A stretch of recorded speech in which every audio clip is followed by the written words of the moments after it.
AB. What's going on? What's going on?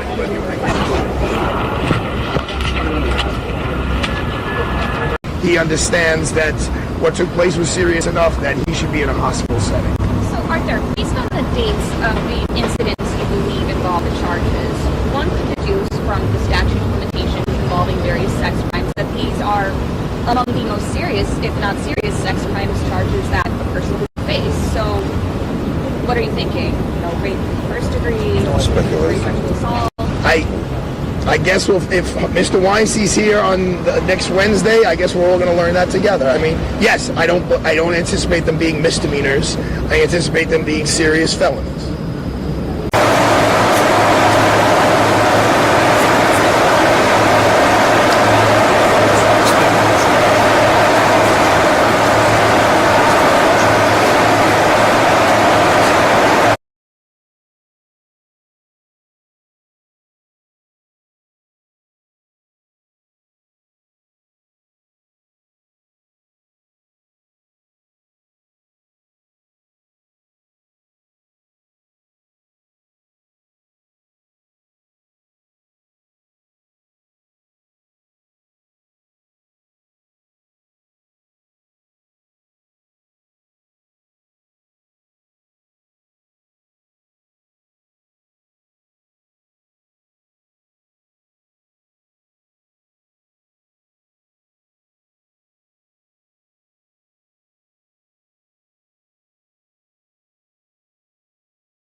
Just 2 seconds, Arthur. Sure. Take your time.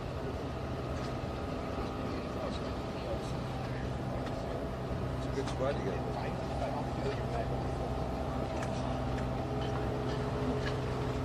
I hope everybody had a good summer, enjoying back to the beautiful 100 Center Street.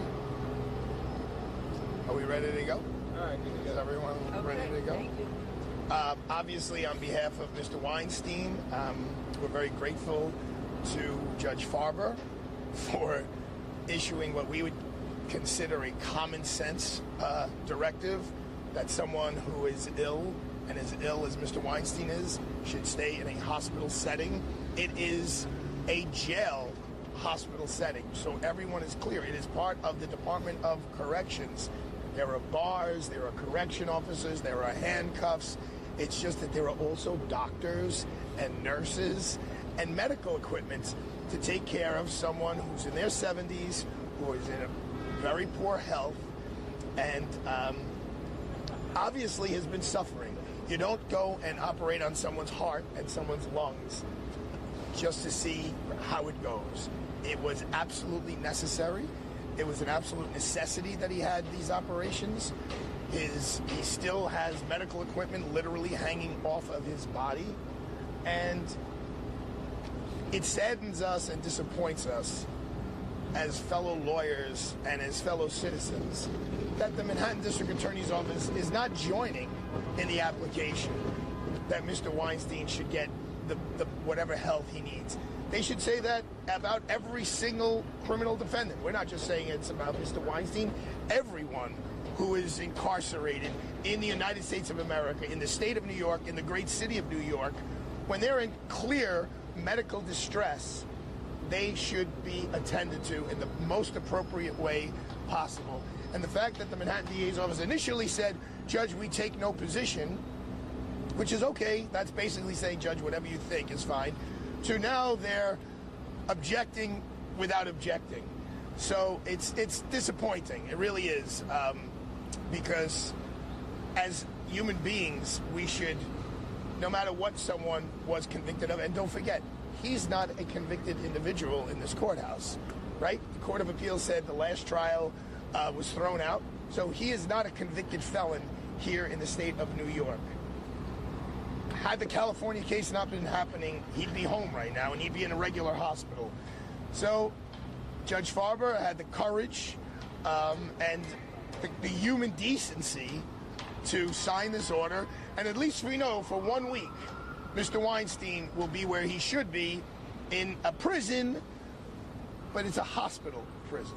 Arthur, how is it that they can combine this new indictment with the prior indictment? So they announced today that there's a new indictment. You can't ask us much about the indictment because we don't know anything. We know literally as much as all of you do. So they're asking for a motion to consolidate, to put the old one from 2018, 2019 together with the new one from 2024. There are different parameters, legal parameters, that the judge is going to have to go through to determine whether they should be joined.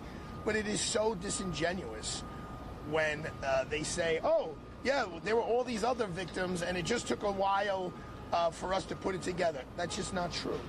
It's not true. When the case was reversed, it came down to basically one complainant, Mimi Haley. And we don't know what's going on behind closed doors. We don't know whether she's agreeing to testify, she's not agreeing to testify. So maybe their case fell apart. And now they went out, and they actively and aggressively went out and found new people to bring charges against Mr. Weinstein. We know some of them go back 18, 19 years. We don't know what the exact accusations are, what the exact locations are, the exact timing is, but they went out and found human beings who are willing to say Mr. Weinstein did something wrong. And everyone needs to understand, no matter if you think Harvey Weinstein is the worst guy on the planet Earth or the best guy on the planet Earth, it's not the way our criminal justice system is supposed to work in the United States of America. It's just not. You're not supposed to find an individual and then spend from April 25th till today finding a crime. That's not the way it's supposed to work. It's supposed to work that people come and say, I was just robbed, I was just mugged, I was just sexually assaulted, and then you go and find the individual who did it. They're doing it absolutely backwards. And again, even if you don't think highly of Mr. Weinstein, as citizens of this city, this state, this country, you should be upset. You should be like, hey, this is not right. This is not how we're supposed to do things. You don't target a human being and then see, let's go talk to 100 people and maybe we can find someone who says something bad about him, bad enough that we could get an indictment. It's supposed to be victims come to the police, come to the DA's office and make a complaint, and then you go out and find who committed the crime or allegedly committed the crime. So it's very upsetting what has taken place here. If they're not combined, would there then be a retrial on one indictment and then a second trial on the other? What we are requesting, and have from the beginning, because they did float the idea early on, we're talking to other people out there, that we should go to trial on the original case, as is always done when a case is reversed. Okay, this case is reversed, it needs to be retried, let's retry it. And now if there's other acts that an individual committed, well, that's a new case with new discovery, new motions, new investigations, new hearings, and we'll just do that later. We're not objecting to that part of it, not today. We're just saying, let's do them separately. But you know why they don't want to do them separately? Because what the Court of Appeals ruled is that they shouldn't be all of this piling on in front of a jury. They shouldn't have been all of this propensity evidence. So this is a way for them to go around the Court of Appeals' ruling and say, well, if we only go to trial with the original two people, and there's only two people, that's probably not enough. But if we could add a couple more and put them all together, now we have 4 or 5 people, a jury's got to say, well, even though the facts aren't really there, he must have done something, so let's convict him. And again, that's upsetting me because that's not the way the system is supposed to work. What is his condition? He's not well. I mean, I know lawyers and sometimes are known for exaggeration. I can't exaggerate a heart operation. I can't exaggerate a lung operation. He was in the intensive care unit, I believe, until yesterday. And now he's in the unit where he's being monitored. So, he's not well. And, there was a lot of talk when he was on trial and he had the walker and the cane and all that. Look, anyone who wants to see them, I have the pictures of the Jeep that he was driving, I believe without his seatbelt, that he rolled over many times and how it's all beat up. So he's been in bad shape since August of 2019, and obviously the amount of stress that he was under, and then beginning of COVID, he went to prison. And any of you who cover the courts and cover the jail and cover the prisons know that prison is horrible. But prison during COVID was torturous. Do you know how they kept everyone safe? Solitary confinement. And solitary confinement has been ruled in countries all over the world to be a form of torture. And right now, when he goes back to Rikers, or when he was at Rikers, the way they kept Harvey Weinstein safe was to keep him in solitary confinement. A human being who's used to having interactions with other people on a regular basis, and he's all alone in a cage. So what's the likelihood that he would be here on the 18th? I don't know. I mean, again, Juliet, we're not playing any games here. Like, I don't know. I hope he can be here, right? I hope he recovers. I hope he's doing well. I hope these doctors at Bellevue, work a small miracle and he's in good shape and he can be here. But I don't know. I mean, he said to me yesterday on the phone, and he gave me permission to say this. He's like, Arthur, I have a shunt in my chest. I have a bag coming out of me. There's liquid and blood and fluids that are pouring into the bag, and that shunt is going to stay in me until that liquid stops. I believe they're giving him medicine that is supposed to, and you heard what the judge said, that his arms and his legs, he gained like 22 pounds in 2 weeks or something like that. But it's all water weight. In other words, his body is not, and it's all fluid. It's all. He has congestive heart failure. Is that what? No one has used that term to me, but there are all this HIPAA stuff that we're kind of, blurring the lines. Again, Mr. Weinstein gave me permission today to speak to all of you about this, but yeah, it's not good. It's not. It's not like he's got warts or he's got a cavity. I mean, it's serious stuff, and all we're asking for is basic human decency. And the fact that the DA's office is objecting in any way, shape, or form, we don't even know. And you heard Judge Cameron say, why they even have standing? What do they have anything to say about where he's housed? Would they have been raised an argument if they said, well, instead of putting him at Rikers, we're going to put him in the Brooklyn House of Detention if it was still open, or this ferry? They wouldn't say anything if he was housed here, or there. Why are they objecting about him being in a hospital prison? It's sad. So it's sad. Why is there this delay about this other doctor? So the judge. Thank you, Julia. So the judge heard from one of Mr. Weinstein's doctors, and then the judge said, I would like to hear from a doctor from Rikers Island. How long ago was that? 3 weeks ago. 3 weeks ago. And then the judge wanted him here today. Oh, judge said he can't be here till next week. So it's been a month delay because they haven't brought their doctor in. And during that month delay, Harvey's health deteriorated to the point where, it was Sunday in September, and Craig Rothfeld called me, and he was like, I really think he's going to die. He's like, I really think he's going to die. And that's when we kind of emailed every human being that we knew, and they then finally reacted. And once he was examined by a doctor, they're like, put him in the operating room. So the September 18th hearing for next week, that's going to be on his medical condition. Correct. It's not going to be on the hearing on anything to do with the new charges. Well, not necessarily. I think once Mr. Weinstein is present in the courthouse, they are going to unseal the indictment, and then they will arraign him where he will plead not guilty, and that'll be whatever it will be, 7 weeks before we're supposed to start a trial, and they're going to be like, their position is, oh, they can do it, and they can do. We don't have a name. I don't want to repeat myself, but no. But the bottom line is, we ethically, we cannot be ready. Ethically, we cannot have done the motion practice, send out investigators, determine who these individuals are. Have they ever been in trouble before? What are they saying on Facebook? What are they saying on Instagram? Let me look at their high school records. Let's find their criminal records. So no, and Judge Farber is very experienced as a lawyer before he was even a judge, and he understands that. So you'll move to push it back? Mr. Weinstein's personal position, was that in a closed hearing? Was that on the record? Was there testimony? That was in court. It was in a closed hearing. It was in a closed hearing. And it's still sealed, I think. Yes. And that has to do with all the HIPAA laws. Do you expect Mr. Weinstein to be here next week? Well, let him for next week? I don't know. Nobody knows. I mean, nobody knows. Harvey doesn't know. His doctors don't know. It really depends on how he reacts to the medication and how he reacts, to being in the hospital setting. And, diet has a lot to do with it. And I know people are like, oh, stop it, Arthur. You're in prison. What do you expect to eat?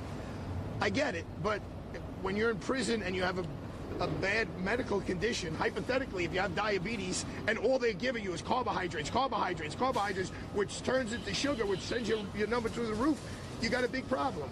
So, hopefully the combination of the medicines he's getting on a timely basis, even in Rikers Island, they're giving him the medicines that he's supposed to take on a regular basis, very sporadically, and the food that they're giving him, I would like to think the food he's getting at Bellevue and even the liquids at Bellevue are much better. He's on IVs, he's on oxygen, he's got this, and his thyroid numbers are through the roof. He's ill, and anyone who disputes that, all they have to do is listen to Judge Farber. He wouldn't have signed that order today if he thought anyone was malingering. We handed over 1,000 pages of medical records to the court today, 1,000, which do not include what's happened over the last 5 days. Can there be a bedside arraignment for him in the hospital? They could do what's called a hospital arraignment if that's what they want to do, if that's what they think is in their best interest, to go to a guy who's already in jail and go to his bedside and with a judge and all zoomed out and do his arraignment. If that's what they want to do, that yes, they can do that. Arthur, I know the indictment is sealed. I know you only know very basic information, but do you know that these are sexual crimes? Yes. Yes. Initially, they didn't tell me that. They said it was an incident that took place in Lower Manhattan. They said an incident, was an offender bender. So then they eventually gave up that it's a sex crime. So, whatever, we'll see. But did you say something about the time frame earlier, that these were crimes that allegedly took place like 18? Yeah, I think they said somewhere between, one of them is between 2005 and 2006, like a 5-month period in there. Then there was another one in 2006, and then I think one in 2016. The 3 new? But that's my educated guess. In other words, that's what they were investigating. I don't know what a grand jury heard. I don't know what a grand jury voted out. In other words, they could have believed people and voted out some and not believed other people and not voted out others. We have no idea. So Arthur, and that's the reason, one quick second, the reason why Mr. Weinstein did not testify in the grand jury, even though he really wanted to, was like we didn't have any information. Like he was just going to have to go in there and just say, look, folks, all I know is really the time frames, and I can tell you I didn't commit any crimes during those times. And then he would have just been caught flat-footed and sandbagged by, all of a sudden, for the first time in the grand jury where lawyers are not allowed to speak or participate, he would be hearing the accusations for the first time. And how do you respond to, where were you in December of 2005? I want each and every one of you think right now, that whole month of December of 2005, do you even know where you were in your life? I'm trying to think. My son Luca was a year old, so it was our first Christmas. But besides that, how do you defend yourself about something that happened in December of 2005? It's impossible. so they told you 3, 2005, 2006, 2016. So Well, one was they gave this big time frame of the winter of 2005, 2006. One was 2006 in April, I think, or May, and then one is in 2016. so they're telling you there are 3 complainants. They're telling us that they went into the grand jury on 3 matters. I'm not 100% sure if that's 3 complainants. I guess technically it could be one person who says it happened this time and then it happened that time. I'm not trying to be coy. I don't know the answer. Are you going to push back, attempt to push back the trial? We're going to attempt to push back this new case. Absolutely. Look, no lawyer, period, that would be honoring their ethical duties to zealously represent an individual would say, oh yeah, we'll be ready on this case in 7 weeks when we don't know anything about it. Anything. But the original case, we're ready to go on November the 12th. So based on your guess, you believe that in total, should the indictments be consolidated, at least 4 accusers? It could be 5. In other words, it could be Jessica Mann, Mimi Haley, and then if there's 3 new people, that's 5. But we don't know. Just to clarify, in the new one, you said 3 matters. Is that what the word you used? I want to know about Three different incidents. 3 different incidents is what was told to us. So, you know, we are ready to defend whatever comes our way. It's just a little odd for us to be so in the dark at this point that we really don't know, you know, what is coming our way with any degree of specificity. And that's why when a veteran prosecutor says, "Oh, they could definitely be ready in 8 weeks," we're ready to go. Well, of course they're ready to go. They've had this case for who knows how long they've been hanging out with it. They know the facts. They know who these people are. They've done the background searches. You know, they don't have to file motions. They're not going to ask for hearings. So, yeah, they could be ready in 7 weeks, but we couldn't. You mentioned today that Harvey wants to address the court. What does he want to do? I think he just wants to tell the court how sick he is. Like, you know, in these situations, and we did deal with it a little bit during the trial in 2020, whether he was malingering, whether he was making it up, whether he was doing this for sympathy. And that wasn't the case then. And it's definitely not the case now. I mean, now he's got more medical support for it. I mean, you know, if the judge really wants to take it to the nth degree, the judge has the power to subpoena the surgeon in. Say, tell me what you did to his heart. Tell me what you did to his lungs. I don't see Judge Farber doing that. I think he understands that what took place was serious enough that he should be in a hospital setting. So, Arthur, based on the date